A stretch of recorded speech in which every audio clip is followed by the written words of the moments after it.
Butas-butas na palusot ng China, bakit panalo pa rin ang Pilipinas sa arbitral ruling? Kamakailan, naglabas ng pahayag ang Chinese Embassy sa pamamagitan ni Guo Wei. Ang gist, hindi raw kinikilala ng China ang desisyon ng Arbitral Tribunal noong 2016 dahil may exception daw sila sa ilalim ng batas. Pero kung susuriin ang katotohanan, ang mga hirit nila ay hindi lang kulang sa basihang legal kundi sadyang mapanlin lang. Narito ang simpleng paliwanag kung bakit tablado ang mga argumento ng China. Una, ang palusot na opt-out. Totoo na noong 2006, nagsumite ang China ng deklarasyon sa ilalim ng UNCLOS Article 298. Sabi nila, ayaw nilang sumali sa anumang compulsory arbitration o sapilitang pagharap sa korte pagdating sa usapin ng hangganan ng dagat o maritime boundaries. Dito sila kumakapit. Pero ang hindi nila sinasabi, ang deklarasyong ito ay hindi isang blanket immunity. Hindi ibig sabihin na absuelto na sila sa lahat ng away sa dagat. Pangalawa,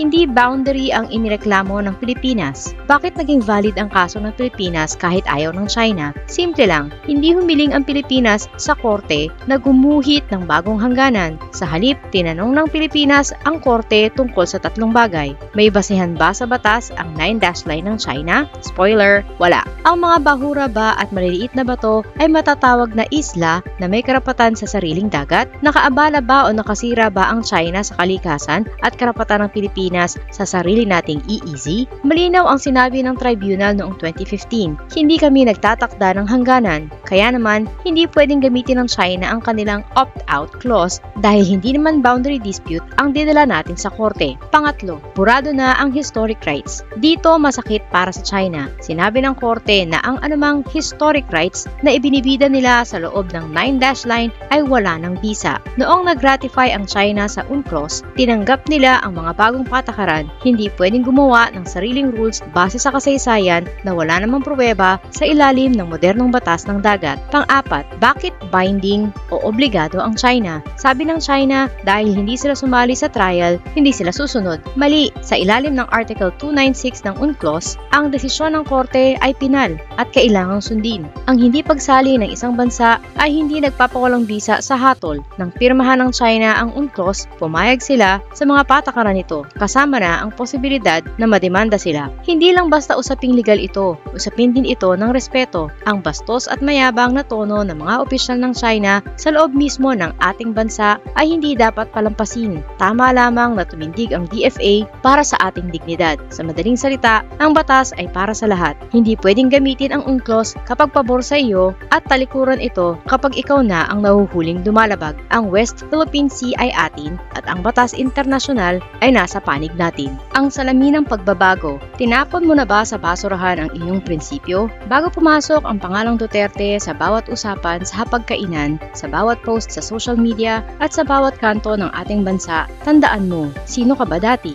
Noon, bago ang ingay ng mga kampanya at ang bangayan ng mga partido, alam nating lahat ang hangganan ng tama at mali. Hindi mo kailangang maging eksperto sa batas o filosofiya para malaman ang mga batayang katotohanan ng buhay. Pero sa nakalipas na mga taon, tila nagkaroon ng malaking pagbabago sa ating mga prinsipyo. Ang tanong ngayon ay hindi na tungkol sa politika, kundi tungkol sa iyong sarili. Sino na ang taong nakaharap sa iyo sa salamin? Dati malinaw sa atin na ang pagpatay ay kasalanan at krimen. Walang pero, walang basta. Ngunit, nang dumating ang bagong naratibo, unti-unti nating ginastify na ayos lang pumatay, basta adik ang biktima. Ang buhay ay naging kondisyonal. Ang dignidad ng tao ay naging depende sa kanyang estado sa buhay. Dati, alam nating mali ang mambastos ng babae, pero bigla, ang pambabastos ay naging joke lang dahil ang presidente ang nagsabi. Ang kabastusan ay binansagang machismo at ang kawalan ng galang sa kababaihan ay naging katanggap-tanggap sa ngalan ng katatawanan. Dati, iginagalang natin ang Diyos, ngunit napanood nating tawaging stupid ang may kapal at sa halip na magalit, hinahanapan natin ito ng rason para maging honest na pahayag lamang. Hindi lang tayo naging tolerant sa mali, pinalitan natin ang kahulugan nito upang magmukhang maganda. Ang dating mga bisyo ay naging mga virtue o mabuting katangian na ngayon sa iyong paningin. Ang pumapatay ay binansagang matapang, ang nambabastos ay tinawag na macho,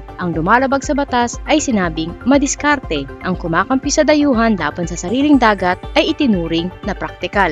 Ang karapatang pantao, ang due process, privacy at kalayaan na dati ay ating ipinaglalaban ay biglang naging abala na lamang sa gobyerno. Ang mga banta ng kamatayan sa telebisyon ay naging normal na bahagi ng ating gabi-gabing balita. Tumingin ka muli sa salamin. Ang taong nakikita mo ba ay ang taong pinangarap mong maging noong bata ka pa at itinuturo ng iyong mga magulang ang pagkakaiba ng tama sa mali, kasama ba sa itinuro nila na ang prinsipyo ay pwedeng itapon sa basurahan kapag may dumating na lider na gusto mo? Ang tunay na katapangan ay hindi ang pagsuporta sa karahasan. Ito ay ang pananatiling tapat sa iyong moral compass. Kahit na ang lahat sa paligid mo ay bumibigay na, hindi pa huli ang lahat para pulutin muli ang mga tinapon nating prinsipyo. Ang bansa ay hindi nabubuo ng isang tao lamang, kundi ng mga mamamayang alam pa rin kung ano ang tunay na tama kahit na ang mali ay ginagawa ng legal at sikat.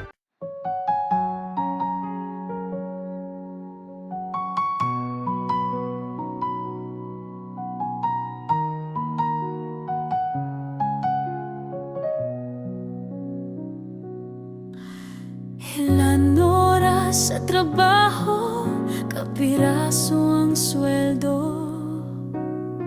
Habang sila nag-aantay ng porsyento, kami ang nakukuba, hirap at nagdurusa.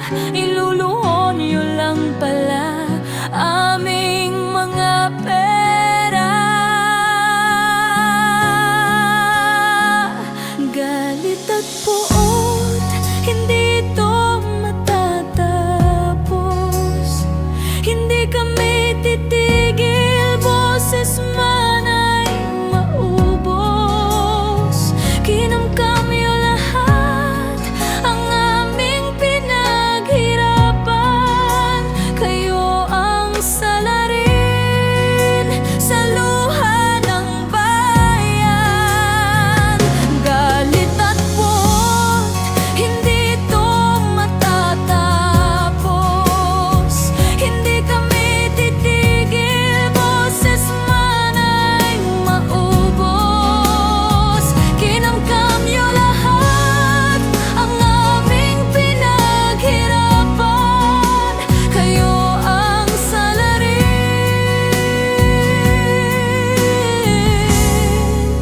sa luha ng bayan.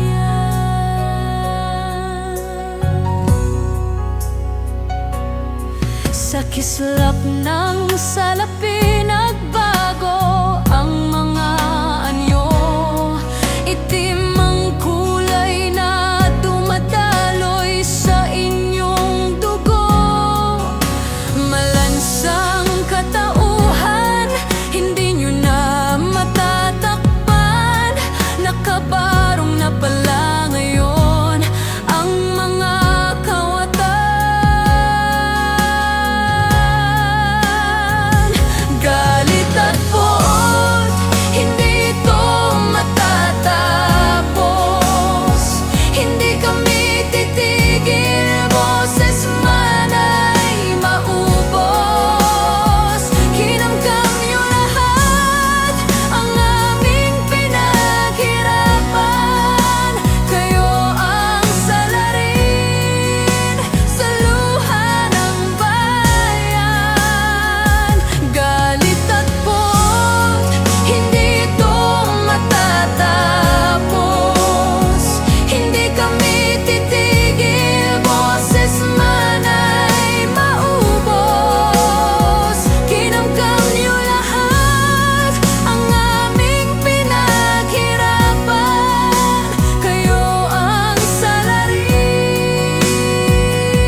kami titigil, boses man ay maubos.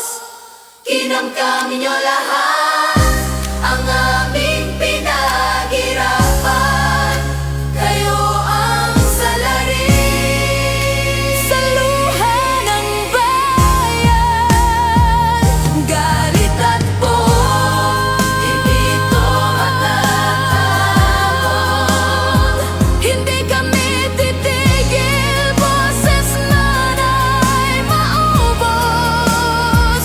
Kinamkam niyo lahat ang aming pinaghirapan. Kayo ang salarin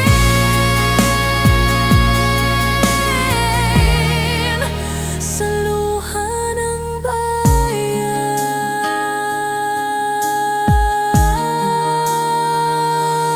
Totoo pala ang multo, nakakatakot ito. Kinaibigan nila, inutusang kainin